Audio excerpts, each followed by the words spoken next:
잔뜩. 그러니까 예를 들면 노무현 전 대통령 같은 경우에는 사실은 이제 내 책임이다. 그리고 정상문 씨 건에 대해서도 사실은 우리 집에서 요청했었다. 예. 그래서 내한테 책임을 물어야 된다. 이렇게 구체적으로 얘기를 하고 더더군다나 자기의 실패하고 소위 이제 자기 진영의 실패하고 연결되는 것이 두려웠기 때문에 나를 이제 버려야 된다고 이렇게 얘기를 했잖아요. 근데 이제 그날 이명박 전 대통령의 이제 성명은 정말 잘못된 게 뭐냐면은요.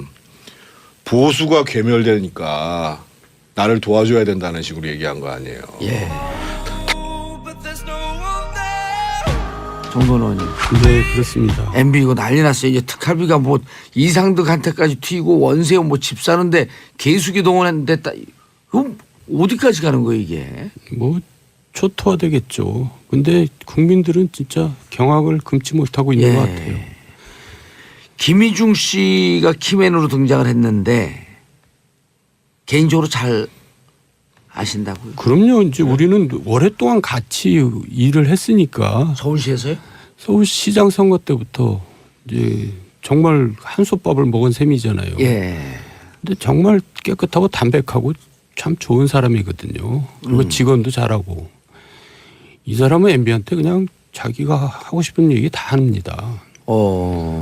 그러니까 이제 MB도 그 김희중을 신뢰를 했으니까 15년 동안 같이 있는 거죠. 예. 저희가 2002년 초에 만났으니까는 뭐 횟수로 따지면 벌써 한 16년 되는 거고 예. 김유중 씨가 안 좋은 일로 이제 그 학교에 부상급식 예. 받으면서 생활하고 돌아와가지고 1년 3개월 있었죠. 아마 제 기억에는 이제 뭐 정돈 선배하고 저하고 제일 먼저 만나가지고 같이 밥을 먹고 그러지 않았나 이런 기억이 있어요. 그런데 그 감옥 사는 동안에도 부인이 스스로 목숨을 끊고 그런 불행한 일이 좀 있었고요. 아, 너무 마음 아픈 일인데요. 예. 그 한때 이제 떨어져 살다가 예. 다시 이제 재결합을 해서 이제 살았고 김유중 씨가 이제 감옥에 가는 일이 발생해가지고 예. 원래 이제 좀 그 우울증이 있었는데 이게 굉장히 심해졌던 모양인가 봐요. 부인이 예, 남편이 예. 감옥 가니까 더 예, 심해졌네.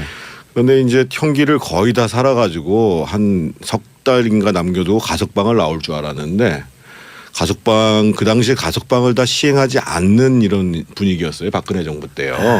그러다 보니까 8.15 때도 가석방을 못 나오고 그래서 이제 혼자서 이제 견디기 힘들었던 과정들이 있었겠죠. 그래서 이제 세상을 뜨게 됐죠.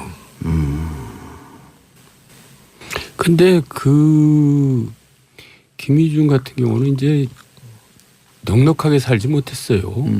그 부자 MB 모시면서도 넉넉하지 않았다는 얘기는 굉장히 깨끗하게 살았다는 얘기고 남의 돈에 절대 손은 안 대거든요. 근데 이제 저축은행 사건 때는 실수를 한 거죠. 사람이 살다 보면 일생일대 실수하는 경우도 있잖아요. 그런데 이제 그걸 이유로 MB가 이제 등을 돌린 거거든요. 김희중이 MB한테 등을 돌린 게 아니라 MB가 김중한테 등을 돌렸는데 예. 그것도 뭐 앞뒤가 안 맞아요. 형님도 저축은행 사건으로 구속돼서 형을 살았잖아요. 그러면 형하고도 등을 돌립니까?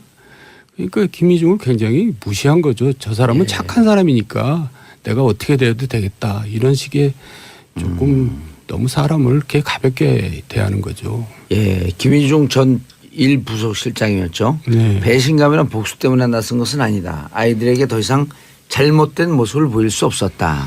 이런 얘기겠죠. 이제 만약에 이번에 자기가 특활비를 받은 것을 자기가 이제 떠안고 가게 되면 애들한테 더더군다나 지금 이제 엄마도 지금 없는 상황인데 장모님이 키우고 있죠. 그러니까요. 그러니까 이제 그 다시 이제 그 포토라인에 서가지고 수갑을 찬 모습들을 보여주는 것을 그 도저히 이제 참을 수 없는 없었기 거죠. 때문에 그러니까 자기가 이제 희생을 해야 되는데 자기가 희생을 할 사람은 자기를 등을 돌렸거든요. 근데 왜 희생을 합니까?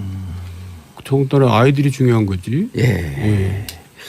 자, 지금 이제 쟁점이 되고 있는 것 중에 하나가 김희중 실장은 제2부속실을 통하지 않고 국정원 특활비를 김민옥 여사 측에 직접 전달했다. 네. 그리고 그 관저죠, 관저. 관저. 예, 네. 관저에 있는 직원에게 전달했다는데 또 이제 나오는 보도는 직원은 자기가 받은 적 없다. 뭐 그렇게 얘기하죠 보통.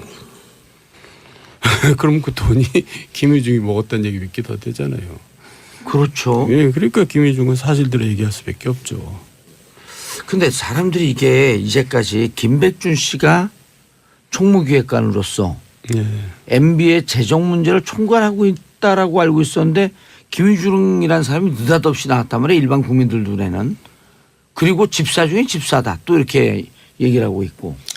그러니까 일상적인 정치 활동 그리고 에 들어가는 것들은 이제 거의 이제 김희중 씨가 다 정리했다고 봐야 되고요.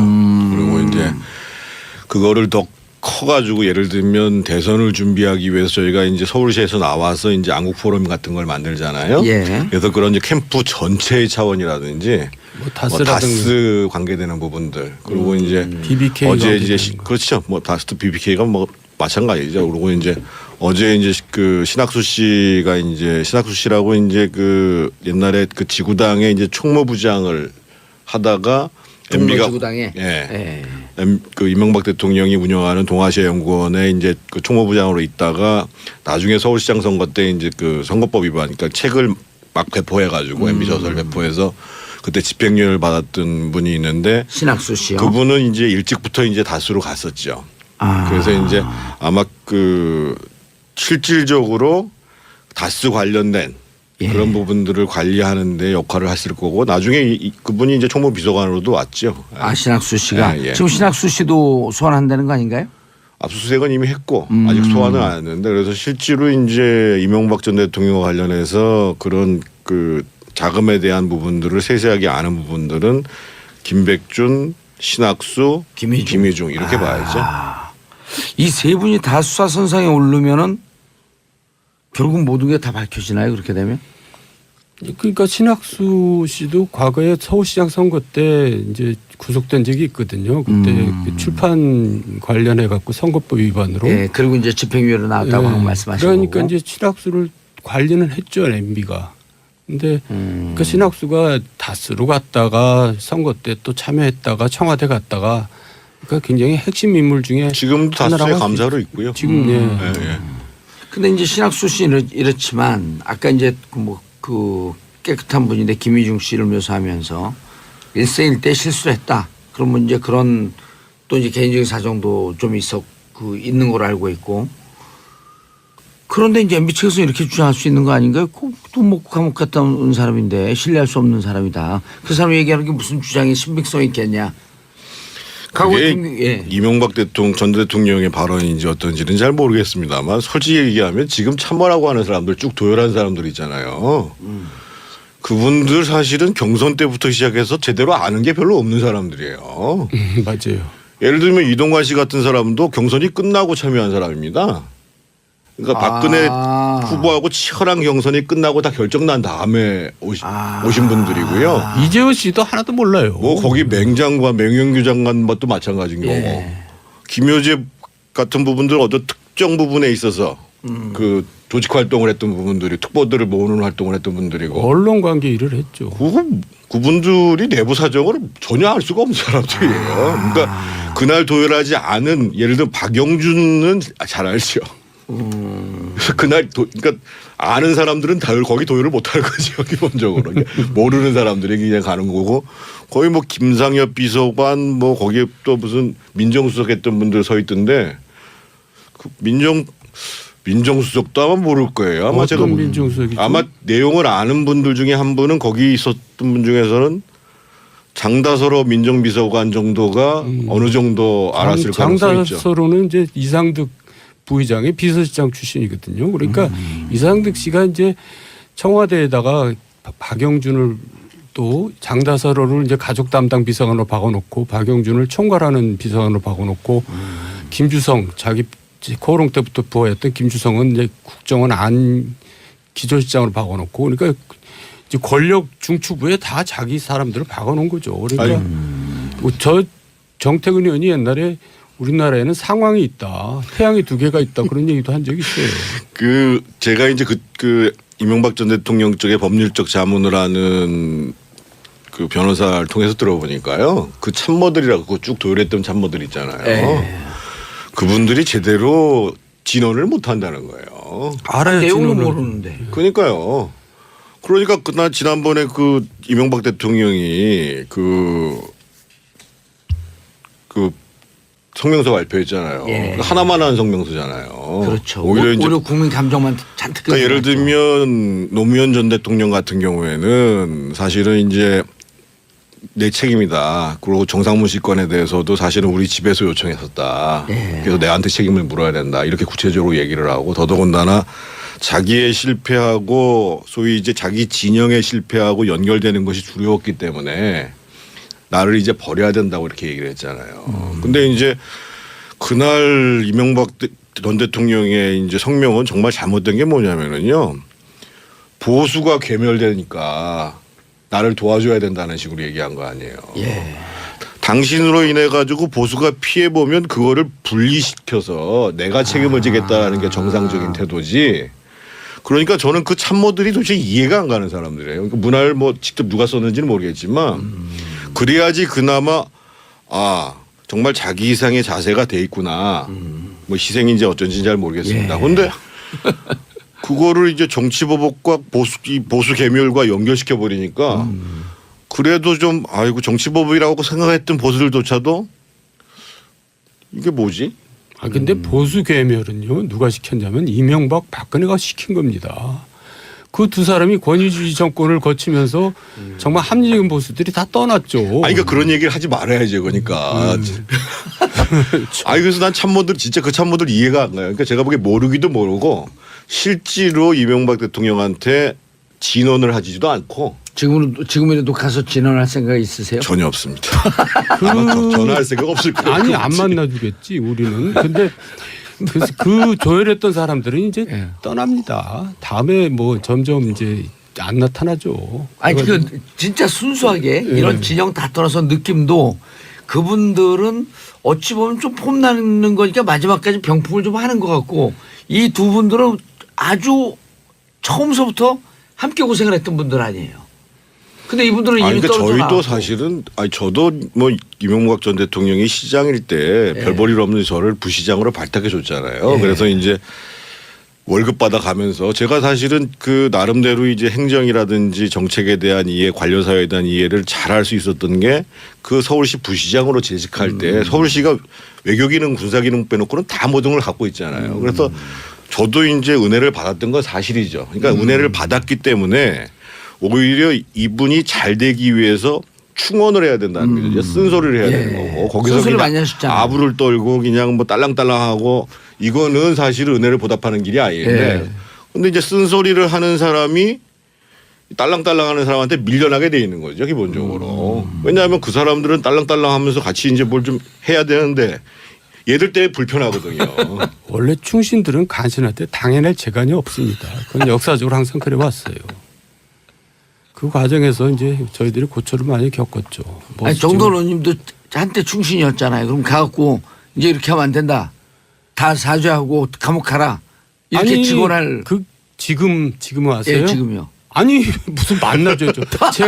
제가 저 무상급식 받고 나와서 예. 뭐 뵙겠다고 연락을 했어요. 그때만 해도 이제 저도 이제 굉장히 마음이 편안해지고 저도 이제 좀 그때 이제 세상을 다 문제가 확정이 된 건가요? 예. 그런데도 뭐 이 핑계 저 핑계 대고 안 만나더라고요. 예. 그 집권 4년 차 때요. 제가 모진 마음 먹고 이거 도저히 안 되겠다 싶어서 이제 독대를 해서 정말 제가 모든 걸 걸고 얘기를 해야 되겠다 해가지고 이제 그 당시 김유중 부속실장한테 전화를 했어요. 그랬더니만 바로 그 다음 날 일정이 딱 잡혀오더라고요. 나흘 있다가. 예. 그래서 내가 모진 마음 먹고 빠찌 뛸 각오로 얘기를 한다 하고 이제 여러 가지 준비를 하고 있었죠. 근데 가기 전날에 갑자기 전화가 와가지고 이 이제 김유중 부속실장이 그 대통령께서 이제 몸이 좀 불편하셔가지고 만나시기가 좀 어렵단다고 다시 연락이 온 거예요.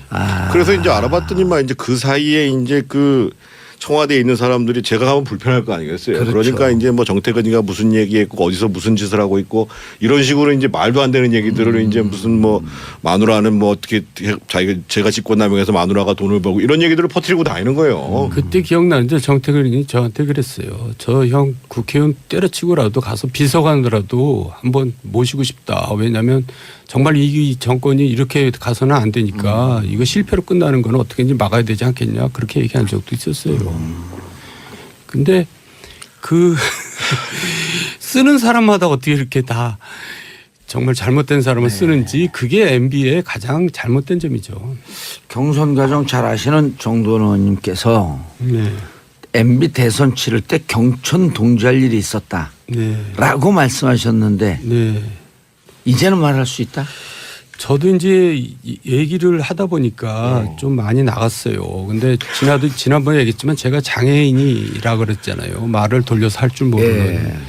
그런데 말을 이제 아껴야죠. 그리고 또 주변에서 저한테 함구령이 내렸어요. 형 더 이상 얘기하면은 이제 더 형 아웃시키겠다. 이제. 그리고 포항에서 저렇게 고생들 하고 있는데 경청 동지 하면 되겠어요. 그러니까 제가 이제 요양원 가면은 예. 그때 연락하세요. 그때 말씀드릴게요. 일을 했으니까 서울시에서요?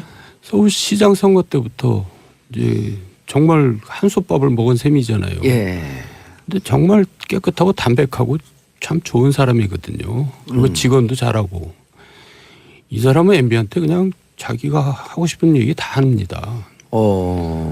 그러니까 이제 MB도 그 김희중을 신뢰를 했으니까 15년 동안 같이 있는 거죠. 예. 저희가 2002년 초에 만났으니까는 뭐 횟수로 따지면 벌써 한 16년 되는 거고 예.